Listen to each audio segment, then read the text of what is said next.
ಕಾಗೇರಿ ಅವರು ಯಾಕೆ ಕೇಸ್ ಹಾಕ್ಕೊಂಡಿಲ್ಲ, ಹಾಗೆ ಹೀಗೆ ಅಂತ ಹೇಳ್ತಿದ್ದಾರೆ. ನಾನು ಈ ಸಂದರ್ಭದಲ್ಲಿ ಹೇಳೋದು ಇಷ್ಟೇ, ಕೇಸ್ ಯಾಕೆ ಹಾಕಿಲ್ಲ ಆವತ್ತಿನ ಅಧಿಕಾರಿಗಳು ನನ್ನ ಮೇಲೆ? ಯಾರು ಅಡೆತಡೆ ಮಾಡಿದ್ರು ಅವ್ರಿಗೆ ಕೇಸ್ ಹಾಕೋದಕ್ಕೆ?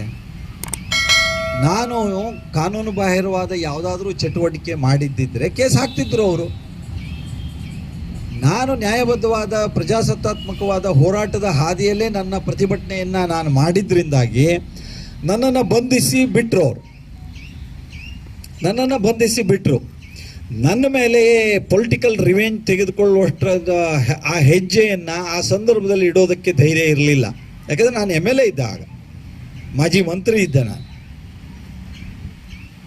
ಆದರೆ ನನ್ನ ಮೇಲೆ ಕೇಸ್ ಮಾಡೋದಕ್ಕೆ ಅವರಿಗೆ ಅಡೆತಡೆ ಮಾಡಿದವ್ರು ಯಾರು? ನಾನು ಕೇಳೋದು ಇಷ್ಟೇ, ನಿಮ್ಗೆ ಯಾರು ಬೇಡ ಅಂದಿದ್ರು ನನ್ನ ಮೇಲೆ ಕೇಸ್ ಮಾಡಬೇಡಿ ಅಂತ ಹೇಳಿದ್ನ?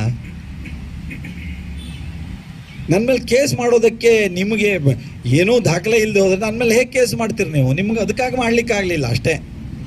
ಈಗ ಕಾಗೇರಿ ಅವ್ರ ಮೇಲೆ ಯಾಕೆ ಕೇಸ್ ಇರಲಿಲ್ಲ ಅಂತ ರಾಜಕೀಯವಾಗಿ ವಿಷಯಗಳನ್ನು ಬಳಸ್ಕೊಳ್ಳೋದಕ್ಕೆ ಕಾಂಗ್ರೆಸ್ ನೋಡಬಾರ್ದು ಅಂತ ನಾನು ಆಗ್ರಹಿಸ್ತೇನೆ. ಕೊನೆಯಲ್ಲಿ ಈಗ OBC ಮತ್ತು ದಲಿತರಿಗೆ, SC ST ಸಮುದಾಯದವರಿಗೆ, ಮುಸ್ಲಿಂ ಮತ್ತು ಕ್ರಿಶ್ಚಿಯನ್ದವರ ಒಂದು ಅವರ ಕೋಟಾದಲ್ಲಿ ಇವರಿಗೂ ಅವಕಾಶ ಕೊಡ್ತೀವಿ ಅಂತ ಹೇಳಿದ್ದಾರೆ. OBC ಮತ್ತು SC STಗಳಿಗೆ ಕೋಟಾದಲ್ಲಿ ಮುಸ್ಲಿಂ ಮತ್ತು ದಲಿತರಿಗೆ ಅವಕಾಶ ಮಾಡಿಕೊಡ್ತೀವಿ ಅಂತ ಕಾಂಗ್ರೆಸ್ದವರು ಹೇಳಿರೋದು ಇದೆಲ್ಲ ನೋಡ್ತಿದ್ದೀರಿ ನೀವು. ಮತ್ತು ಆ ಆಸ್ತಿಯಲ್ಲಿಯ ಹಂಚಿಕೆ ವಿಷಯ, ಇದು ಬಹಳ ದೊಡ್ಡ ಒಂದು ಆಘಾತಕಾರಿಯಾದಂತಹ ಕಾಂಗ್ರೆಸ್ಸಿನ ಹೆಜ್ಜೆ. ಕಾಂಗ್ರೆಸ್ ಈ ಎರಡೂ ಹೆಜ್ಜೆಯನ್ನು ಪುನರ್ ಪರಿಶೀಲಿಸಬೇಕು ಅಂತ ಆಗ್ರಹಿಸ್ತೇನೆ. ಮತ್ತು ಇದನ್ನು ಜಾರಿಗಂತೂ ತರೋದಕ್ಕೆ ನಾವು ಭಾರತೀಯ ಜನತಾ ಪಾರ್ಟಿಯವರು ಬಿಡೋದಿಲ್ಲ ಅನ್ನುವಂಥ ಮಾತನ್ನು ಈ ಸಂದರ್ಭದಲ್ಲಿ ನಾನು ಹೇಳ್ತಾ ಇದ್ದೇನೆ. OBC ಅವರಿಗೆ ಸಿಗಬೇಕಾದ ಸೌಲಭ್ಯ OBC ಅವರಿಗೆ ಸಿಗಬೇಕು, ಅದರೊಳಗೆ ಮುಸ್ಲಿಮರಿಗೆ ಅವಕಾಶ ಮಾಡಿಕೊಡೋದಕ್ಕೆ ನಾವು ಒಪ್ಪೋದಿಲ್ಲ.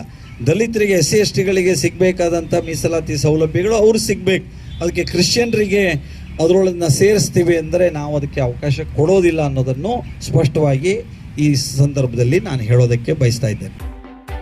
ಸುದ್ದಿ ಹಾಗೂ ಕುತೂಹಲಕಾರಿ ಮಾಹಿತಿಗಾಗಿ ಕೂಜಳ್ಳಿ ಟೈಮ್ಸ್ ಚಾನೆಲ್ಗೆ ಸಬ್ಸ್ಕ್ರೈಬ್ ಆಗಿ, ಪಕ್ಕದಲ್ಲಿರುವ ಬೆಲ್ ಐಕಾನ್ ಅನ್ನು ಪ್ರೆಸ್ ಮಾಡಿ.